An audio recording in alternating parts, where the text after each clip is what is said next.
आज हामी चाहिँ सन्डे मनाउन चिम्नी जग्गा है सिलगढीदेखि चिम्नी जाँदैछौँ। हाम्रो यहाँ हुनुहुन्छ साथीहरू।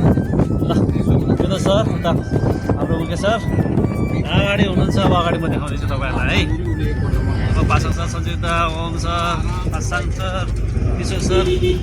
हामी अहिले गाडीधुराको कारण लागिरहेको छौँ किनकि अहिले अस्तिको जुन 4 तारिकको बाढले गर्दाखेरि रोहिणीको बाटो बन्द रहेछ। अहिले हामीले गाडीधुराबाट वान वे बनाएको रहेछ। अनि सर के छ आजको खबर? आजको खबर दामी छ। दुईजना युट्युबरको बिचमा चेस्टाको जस्तो छ हो। यत्रो ग्याप छ है सर यहाँ हेर्नुहोस्। होइन मन मस्तिष्क च्याप्टरको जस्तो छ हो। दुई ट्यालेन्टको बिचमा सिम्पल मान्छे हो। त्यस्तो होइन सर।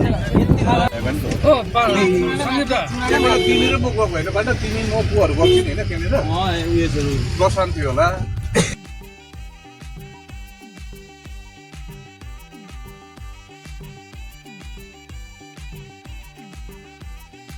हामी अटोमेटिकली 1-1.5 घन्टाको बाटो हिँडेर चाहिँ अब यहाँ बाटोबाट चाहिँ पुग्न आँटेछौँ सिलगढीबाट। यहाँ चाहिँ यस्तो चिसो जग्गा रहेछ कि अब जाडो सुरु भयो है। हामी चाहिँ चिम्नी आइपुग्यौँ। चिम्नी भन्ने ठाउँ आइपुग्यौँ है। एकदमै रमाइलो ठाउँ। यहाँ हामी अहिले भर्खर आइपुगेको छौँ। ल है तपाईँलाई देख्दै हुनुहुन्छ उहाँ पनि भ्लगरै हुनुहुन्छ। एकदम मेन सामान त बोक्नै पर्यो नि है त। चिम्नी भन्ने ठाउँमा अरे आम्मामामा दामी रमाइलो ठाउँ रहेछ चिम्नी। आम्मामामा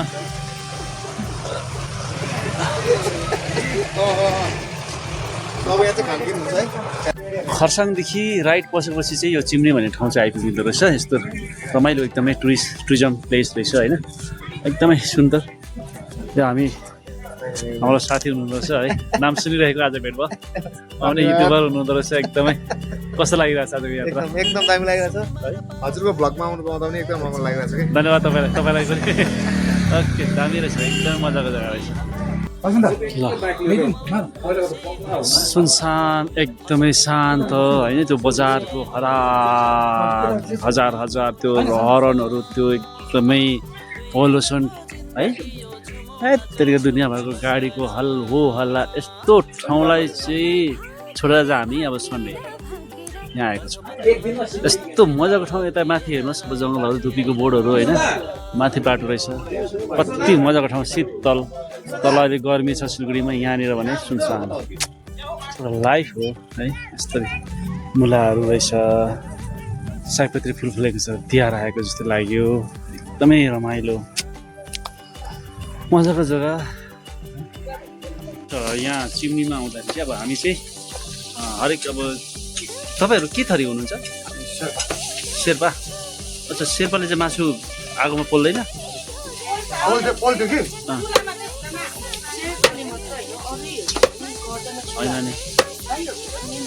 होइन नि हाम्रो राई म राई हो। हामी चाहिँ सेकुवा झन् जति सक्दो पोलेर खान्छौँ कति कुराहरू होइन। चुलामा पूजा गरेर त्यही चुलामा हामी पोल्छौँ। चाहिँ चुलालाई चाहिँ हामी केना नै गर्छौँ होइन। ठिक छ। अब यहाँ तपाईँहरूको त्यस्तो रहेछ हो। अच्छा तपाईँहरू शेर्पा हुँदो रहेछ है। अच्छा त्यो भएर होला। यो हाम्रो पु राख्यो एउटा सिस्टम राखिसकेपछि क्या अलिक मैला हुँदैन क्या। अच्छा तपाईँहरूको त्यो भएर हो होइन। नभए त अब शेर्पा राईहरू हाम्रो त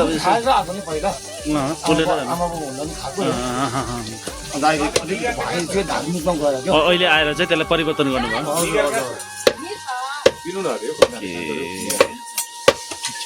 ल ओके।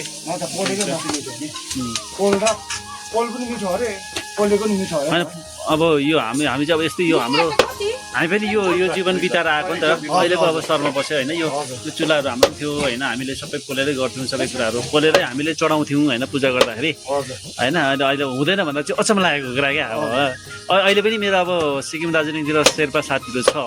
हामी कतिवटा यसरी अब चुलाहरू सब पोलेर खाएको छौँ। त अचानक हुँदैन भन्दाखेरि चाहिँ के रहेछ भन्ने कुरा जानु मन लागेको। तपाईँलाई धेरै धेरै धन्यवाद है। हुन्छ भएको छ।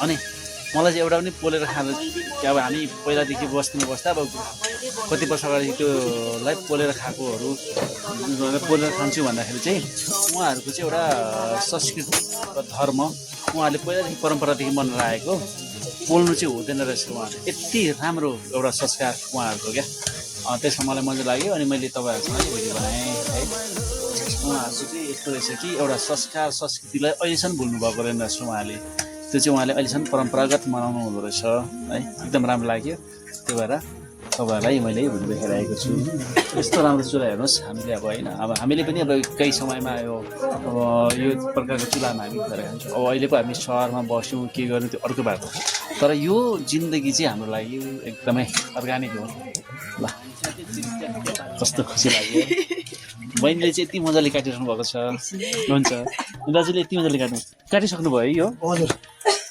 यो चाहिँ कति केजी जस्तो छ हौ यो 1 किलो 800 यो लोकल पुरा कुखुरा हजुर तर यो पुरा यो चाहिँ के हो यो चाहिँ बोसो हो कि के हो यो चाहिँ बैली भइसकेपछि क्या पोथी अच्छा पोथी बैली अन्डा पार्ने अन्डा पार्ने त्यो भएर यस्तो हुन्छ है हजुर अन्डा पार्ने रोकट भएपछि क्या अन्डा पार्नु छोडिसकेपछि चाहिँ यो बोसो लागेपछि चाहिँ अन्डा पार्नु त्यसको चान्स छैन अच्छा यो बोसोले बेरिसकेपछि क्या अन्डा पार्ने चान्स छैन चान्स छैन अच्छा अच्छा यस्तो हुन्छ है हजुर गयो होला नि केही बारी सारीमा